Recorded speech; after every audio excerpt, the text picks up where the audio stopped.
한류는 언제부터 생겨났으며 한류의 근원이 됐다. 즉 한류의 발상지는 과연 어디인가?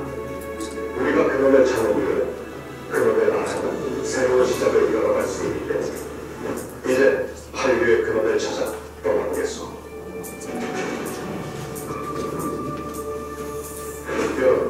여러분은 한반도 최초의 국가가 어딘지 아시오? 바로 고조선. 고조선을 세운 사람은 단군 왕동이라.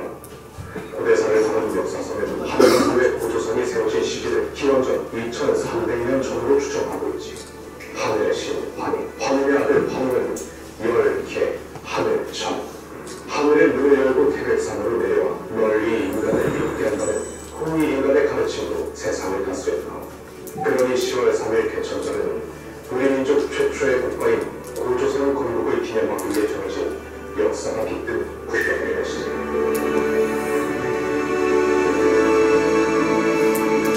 때는 화약으로 기원전 2세기 중국 춘추 전국시대 지금의 요동반도에 있던 명나라가 흉노족에게 멸망당하자 명나라의 신하였던 이만은 옆에 있던 나라 고조선으로 변해가게 되었지. 당시 고조선을 다스리던 사람은 중왕이었어. 중왕은 홍익인간의 마음으로 위만을 봐주지만 기원전 194년 위만은 고조선으로 망명한 중국계 사람들을 모아 중왕을 몰아내고 한반도 최초의 쿠데타를 일으키며 나라를 세운 이것이 바로 위만조선이다. 중왕이 다스리던 나라의 이름은 원래 조선이지만 위만이 빼앗은 위만조선과 구분하기 위해 옛 국자를 써서 옛날 조선, 즉 고조선이라는 말을 쓰게 되었고 오늘날에는 1392년 태종 이성계가 건국한 조선과 구분짓기 위해 위만조선까지 포함해 모두 고조선을 부른다. 한편은 위만에게 나라를 빼앗긴 중앙은 한반도 남쪽으로 향했어.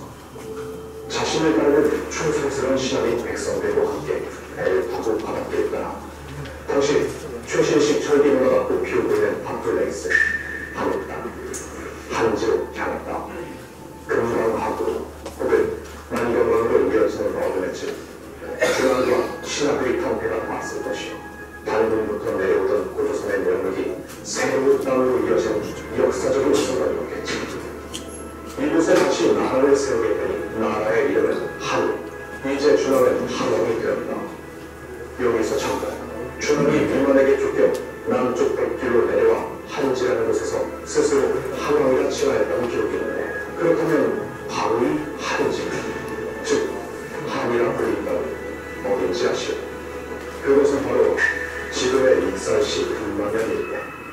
금만은 당시 한반도에서 청동기뿐만 아니라 철기문화도 활발하게 발달한 지역이었다고 하고 현재까지 발견된 다양한 문물과 유적을 보면 익산 금마가 당시 얼마나 발전한 지역이었는지 알 수 있지. 준왕이 새롭게 나라를 이끌어가기에는 익산 금마가 아주 적합한 땅이라 생각했을 것이고 고조선 준왕이 익산 금마에 정착하며 한으로 민족의 주체성을 제시하였고 마하루, 진화, 변환의 삼한시대가 다시 열리며 이로부터 고구려, 백제, 신라, 가야시대로 이어지는 이는 한민족의 역사 전통성을 익산 금마에서 한반도 전체로 뻗어나간 것이요.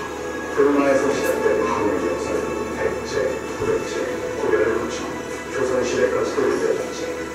조선 후기 학자의 이들은 우리 고대 역사의 전통성이 단군 조선에서 삼원에서 삼국으로 이어졌다고 보고 있어. 이것이 바로 중국 중심의 역사관에서 발피하여 단군과 삼원으로부터 이어지는 한국 독자적 전통을 삼원 전통군 사상이지.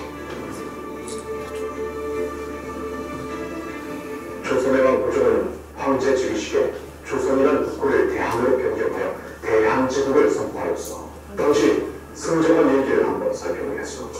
우리나라는 마한은 진화는 변화, 즉 한반도 전역에 따르는데 지금의 국호를 큰 나라 대한으로 정하는 것이 바람이다. 고조선 준왕이 익산 금마의 털을 잡으면서 시작된 한, 그렇게 이어진 한은 한반도 전체를 의미하는 대한민국이 되었어. 대한민국이 하루아침에 이루어지지 않았다는 한민족의 정통성과 자부심이 담겨있지. 그 자부심의 중심은 바로 익산 금마였다. 우리 역사인 한문화의 중심이자 우리나라 이름 대한민국 국호의 발상지 익산. 고조선의 마지막 역사부터 나한, 백제, 한민족의 뿌리가 담겨있는 이 산에 자랑스러운 가치와 위대한 역사의 자부심이 있다는 것을 여러분들